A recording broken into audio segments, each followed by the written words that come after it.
The 1960s and 1970s Women's Rights Movement by Natalie Reed.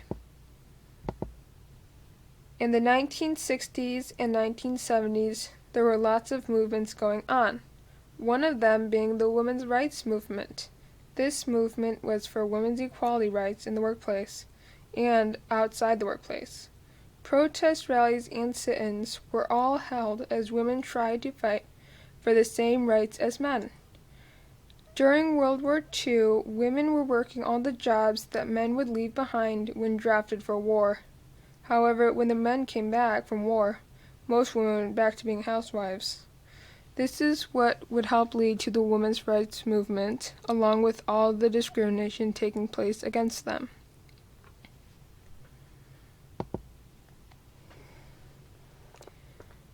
Women at this time were facing lots of discrimination in the workplace, and these things were things men did not have to deal with at all. One thing was women were sometimes not even considered for a job because they were female. One example would be, "Hell yes, we have a quota," said a medical dean in 1961. "Yes, it's a small one. We do keep women out when we can. We don't want them here, and they don't want them elsewhere either, whether or not they'll admit it." This is the treatment women were facing and what helped lead to the start of the movement. Women had a lower pay and couldn't even open their own bank account. All of these would ultimately lead to the women's rights movement.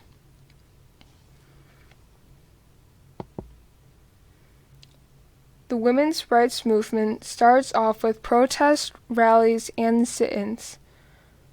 The women were protesting because they thought that they should have the same respect as the men got. The women were getting fired for being pregnant, or not even being considered for the job because they might get pregnant soon. A giant step for women at that time was the Equal Pay Act of 1963. This act made paying a woman less than a man with the same credentials prohibited. This led to the Title VII, where women would finally be treated with the respect they deserved.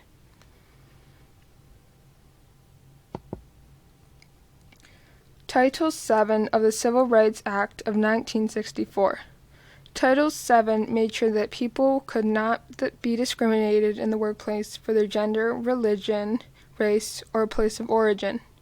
This was a huge milestone in the feminist movement because before this, women had work hour limits and other requirements that were only applicable to the female gender.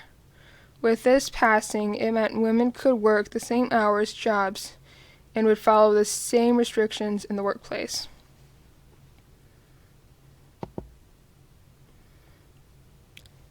Betty Friedan, who helped found NOW, graduated from Smith College in 1942. She was offered a fellowship at the University of California, but passed it to raise her family. She became restless and wondered if other housewives also got restless. She did a study that would turn out to be the basis of her book, the title being The Feminine Mystique. Betty soon became an icon for the movement after her book started to inspire people to protest against the injustice they were facing. She would later co-found the National Organization for Women, otherwise known as NOW.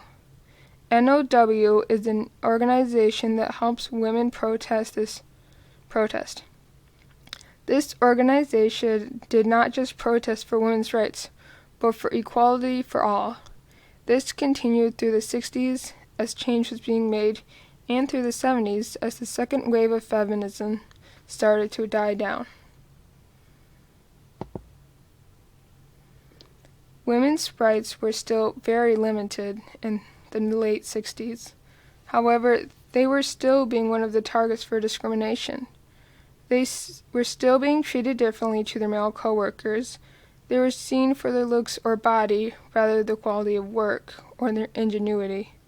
Now, the NOW would get involved and turn the 1967 Miss America pageant into a protest. Women thought the pageant was sexist and didn't want it to influence other young girls. However, this was not the end of the 60s. One last thing was done. On September 26, 1969, Bow vs. Colgate-Palmolive was passed, making it final that women would now be considered for all the jobs that men could do. The 1970s were known for disco and bell-bottom jeans. However, they were much more. This decade was amazing for women's rights. During this decade, the Supreme Court passed many bills and acts to slowly give women the rights they deserved. One of the first feminist acts passed was Reed versus Reed, which made sex discrimination an infraction of the 14th Amendment. This was a huge step as women were less likely to be discriminated against. Another important thing was Title IX. This made it illegal to withhold classes from females, such as math and science. Title IX is something that most people do not really think about because for most of younger generations, everyone could play a sport or go to a STEM field already.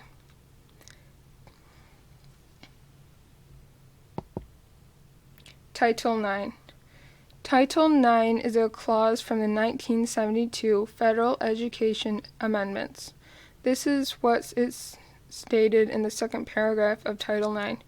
No person in the United States shall, on the basis of sex, be excluded from participating in, be denied the benefits of, or be subjected to discrimination under any educational program or activity receiving federal financial assistance. This amendment would go through lots of changes over the years, including different interpretations. However, it was finalized in 1996, making it so that co-educational colleges and universities were required to offer the same amount of sports in a season to men and women.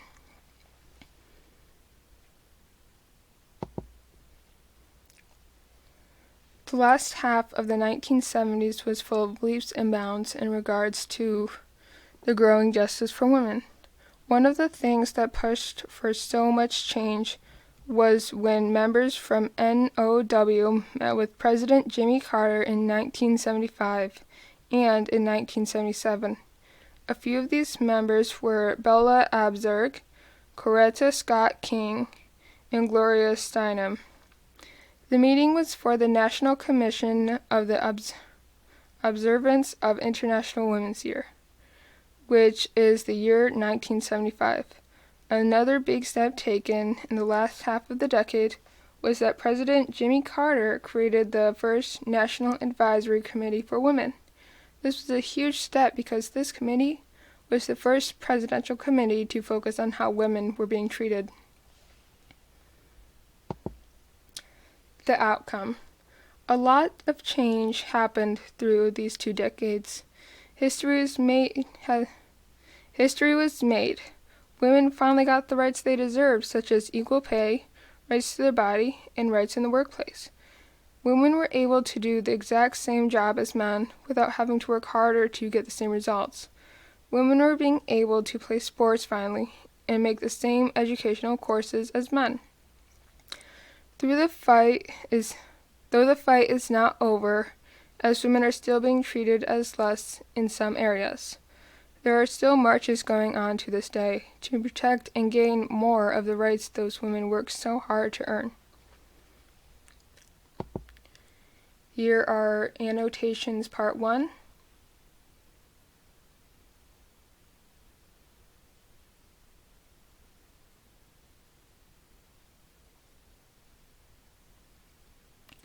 And annotations part 2.